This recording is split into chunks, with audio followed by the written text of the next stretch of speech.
Hello, this is Barry Bailey, Digital Projects Librarian. We're going to go over how to search in CONTENTdm. So from the home page, this is where the library's link is, and from the library's page, third down in the left-hand column is the digital collections option. So we're going to click that and go into the CONTENTdm collection. Now instead of clicking browse, we're going to advanced search, and you'll see that we have a place to enter phrases. We have all of the available collections that we can search written out. So right now we're just going to type in a phrase, and my default search is volleyball. Right now it's in a field that says all of the words. So that means it's not going to look for it as a phrase, it's just going to look for it for whatever's put in there.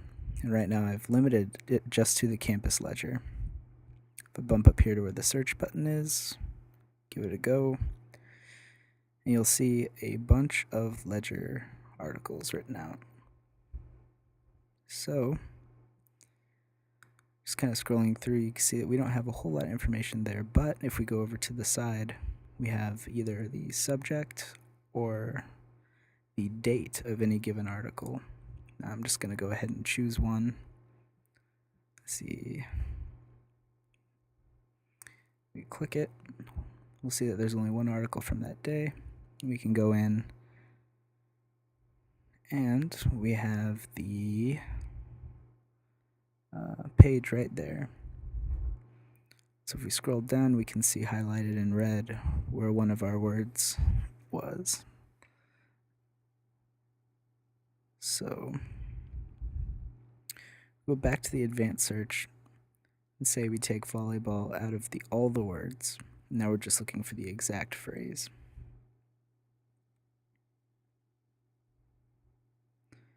Do this. You can see we only get 37 results this time, so before one or both of the words would have appeared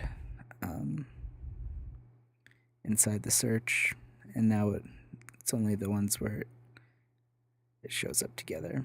Now, if you haven't been through the preferences, you see we had a very limited view of just the articles, pictures of them, title underneath.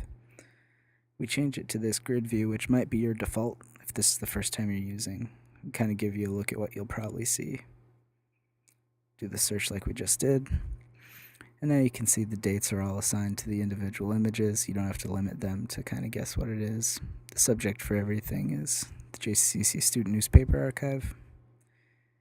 And you just get a more informed view of what we have in the collection.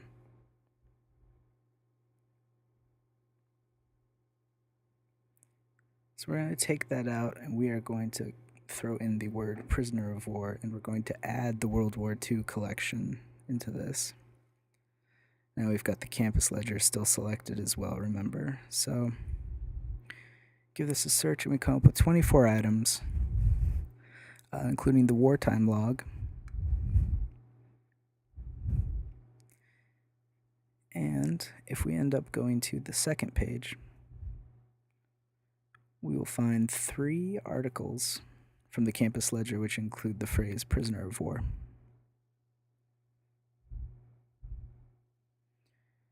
Now, real quick, we'll bump back. See some of the different subjects. This one, we just click this one, the Johnson County Community College Student Archive subject heading, just the paper. However, we do have multiple subjects in this one when we include other collections. Now, this document's entitled Liberation, and it is a prisoner of war diary, which was created by someone who was generous enough to donate the collection to be digitized. And if we look over in the left-hand column, you see there are pages which are highlighted in red with asterisks next to them. That means that on those pages it occurs. Now, looking at the document description here, just kind of see where some of the data is entered, but we also have the page and text option.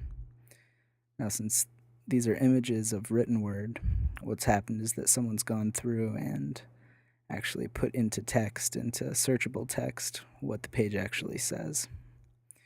You can see right there where the word would show up. So give that a try. Pretty much sums up how to handle all of the search options.